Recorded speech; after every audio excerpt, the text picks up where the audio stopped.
Congressman Kildee, thank you for making time for us. Obviously, a very busy and pivotal weekend politically, with President Biden making the decision to step aside in the presidential race.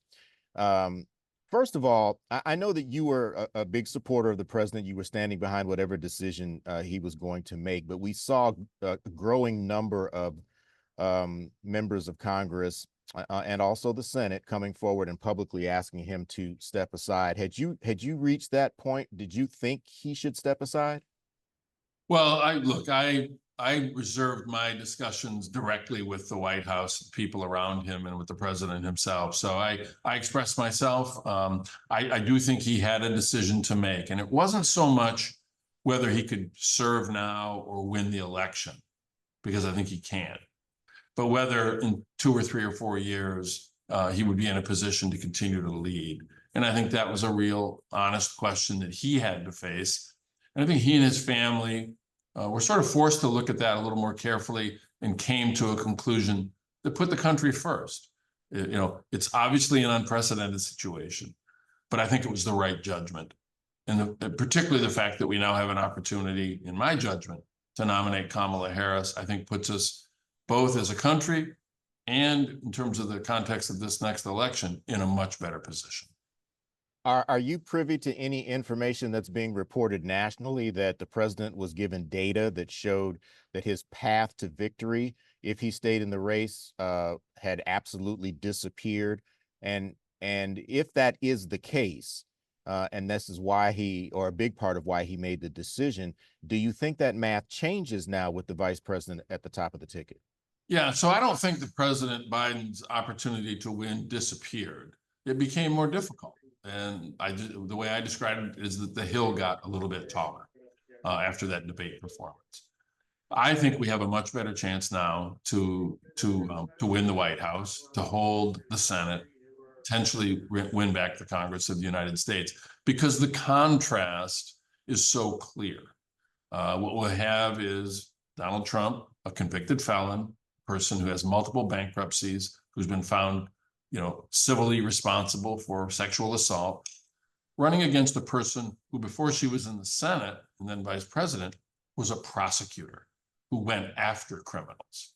So we have a person with a criminal record up against a person who has defended American citizens against criminals. I think that's a pretty good contrast.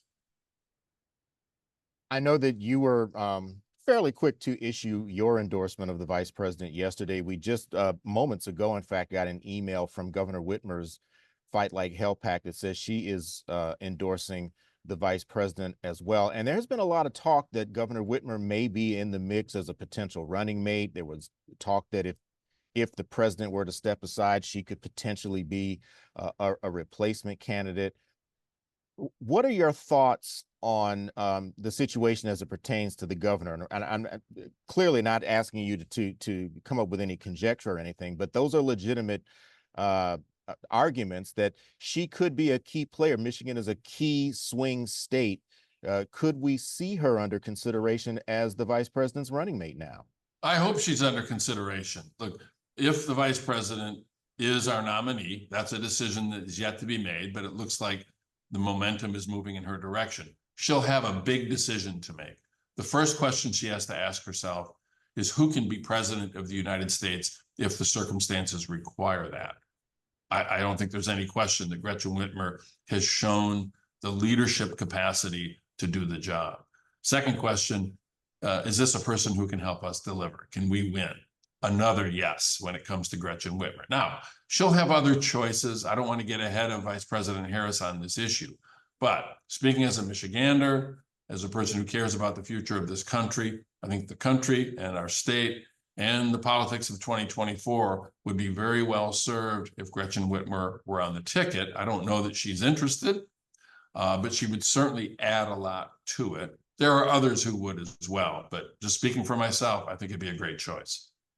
I know that there are any number of people who firmly believe that Governor Whitmer is setting herself up for, or was setting herself up for, a run in 2028.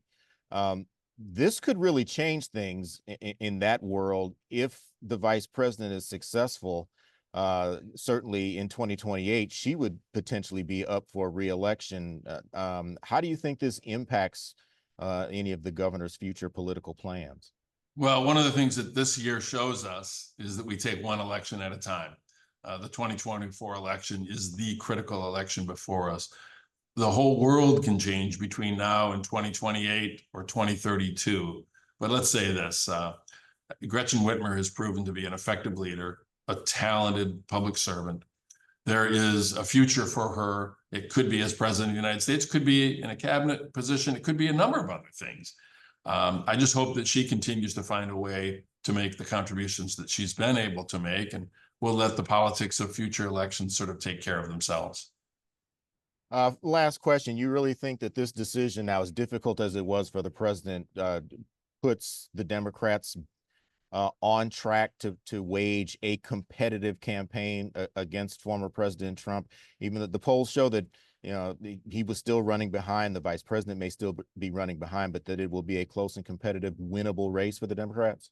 Yeah, and it won't be easy. These are tough elections. It will not be easy to win. But what we'll see, I think, with Vice President Harris, if she's our nominee, is an energized Democratic base that we were having some difficulty with, to be fair, given the circumstances that we were facing.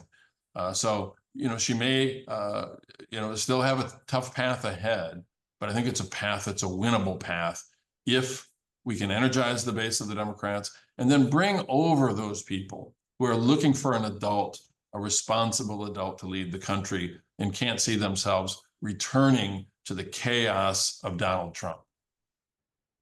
Congressman Dan Kildee, thank you so much for your time, sir. We appreciate it. Anytime. Thank you. All right. Talk to you soon.